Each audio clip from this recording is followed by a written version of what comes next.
I was home alone watching horror, and I felt tense as I hated being home alone.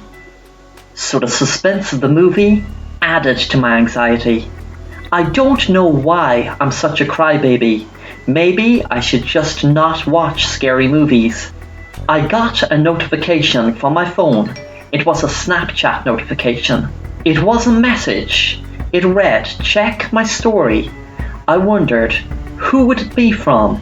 As there was no photo on the profile, just black, I scrolled down my Snapchat contacts and viewed their story. I looked closer, squinting my eyes, as it was very dark.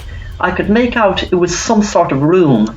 I jumped with fright when I realized it was my front door and the story was taken inside my hall. I looked up from the couch where I was sitting into the hall but could not see anything. I realized the story wouldn't have been live, of course. Maybe it was my boyfriend Jake playing some stupid prank on me, but I still felt dread overcome me and was paralyzed with fear. Whoever this is could still be in my house. I got another notification and almost turned my phone off, but knew that wouldn't change anything if someone was actually in my house. I pressed the button and viewed the snap. This time it was a video. I could see the back of my head and my phone in my hand. Whoever was filming this snap was just behind me and is just behind me now. My heart jumped in my chest and I felt like screaming but couldn't as I was frozen with fear. I suddenly felt a hand touch my shoulder and jumped and screamed.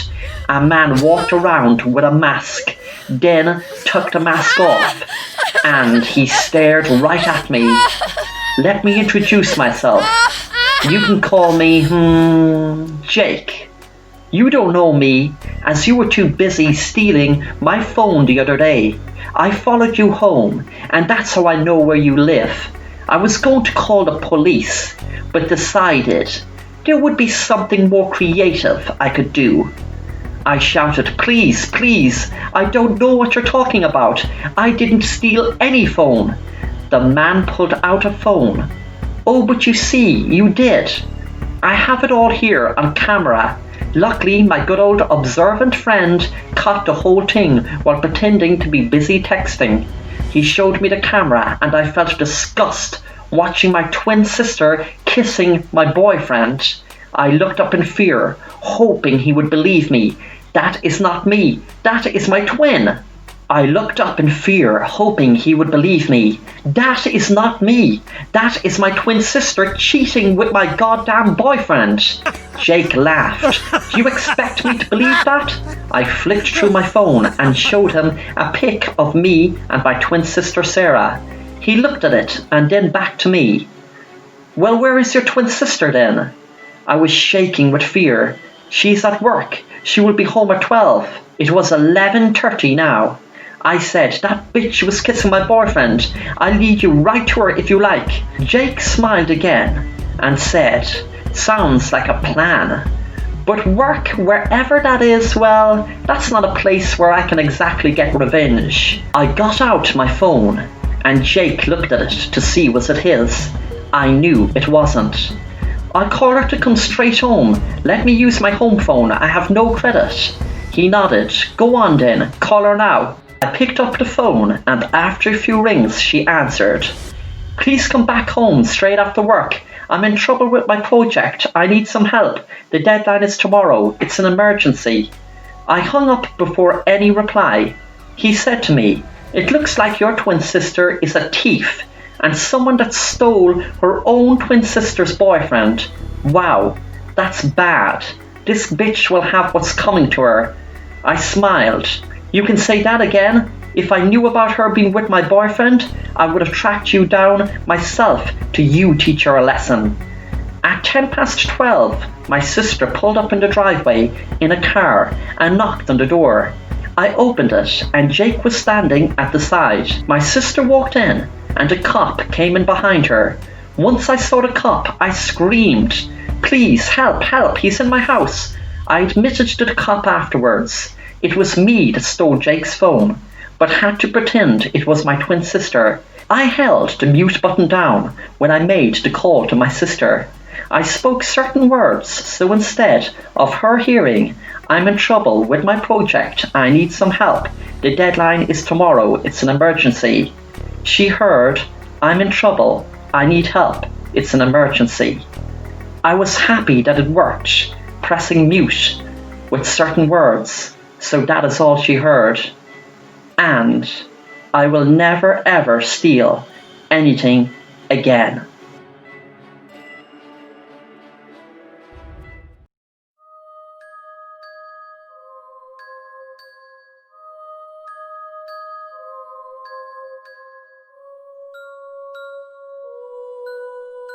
Marie broke up with her boyfriend, Jason, a month ago and has been single since. She misses the company, going out, having a coffee or having a meal.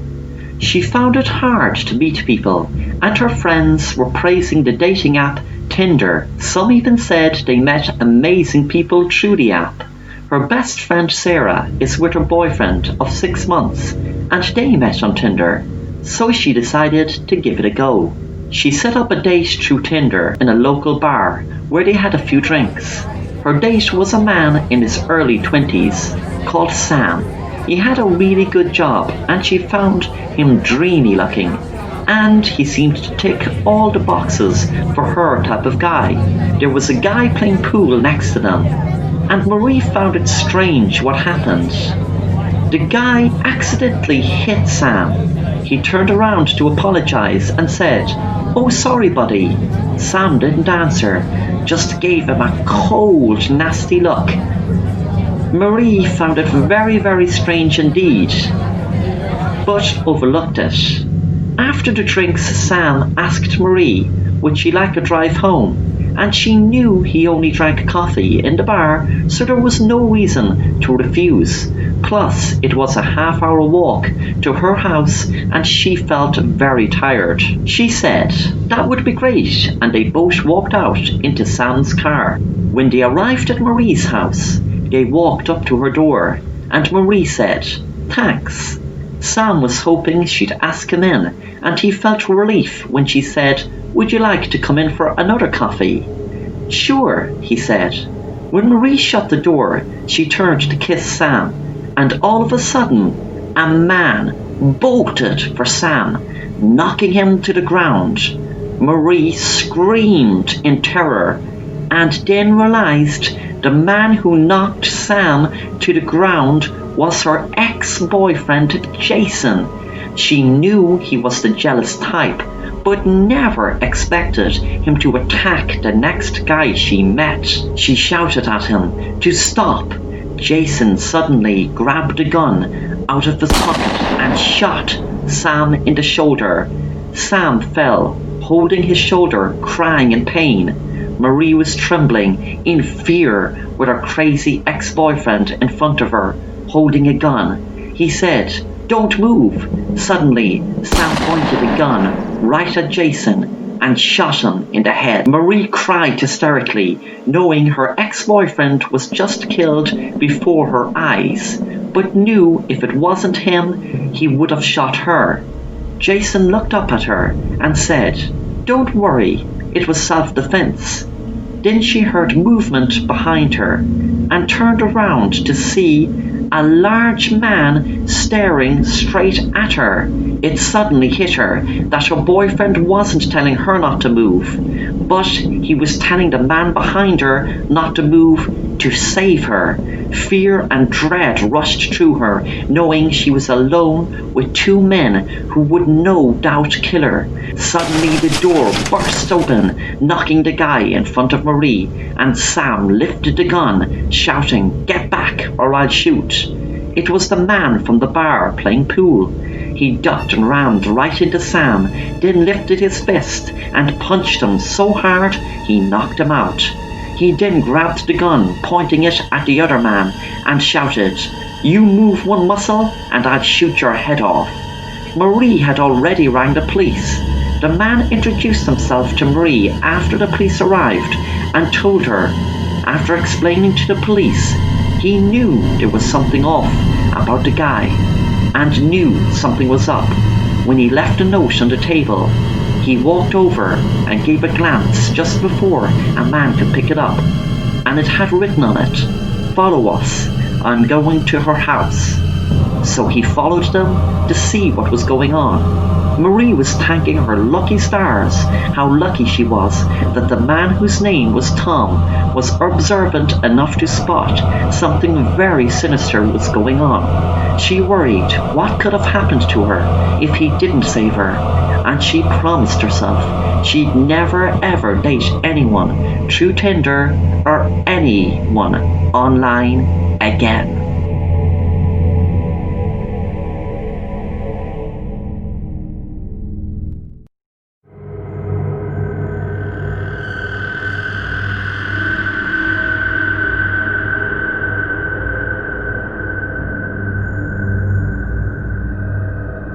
I was hanging out at a bar with my friends, and they were talking about this weird guy called Brian B. Westbay on Facebook.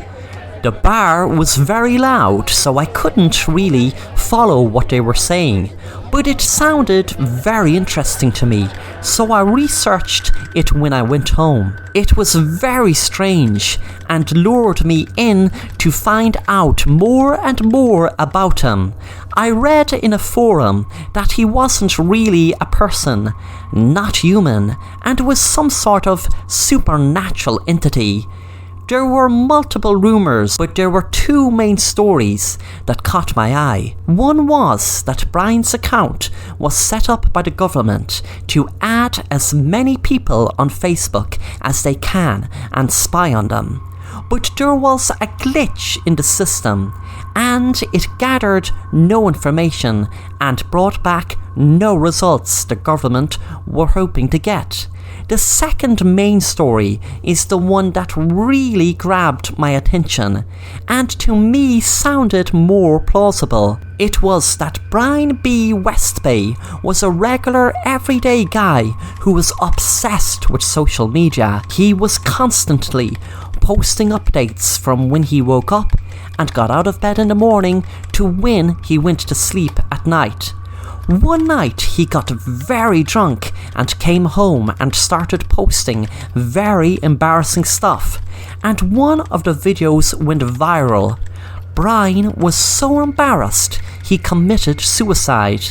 I was looking at his profile and it was mainly empty. There were no updates, no profile picture, etc. But I added him just out of curiosity. A few minutes later, he accepted my request. I was startled when I got a message in my inbox which said, "I am happy to be your friend." I answered back, "Hi Brian, thanks for accepting." I got a reply, "We are friends." And every single message I sent for the next few minutes, I got the same reply, "We are friends." I lost my cool not getting no proper reply, so I typed in capital letters and sent, "Can we speak?"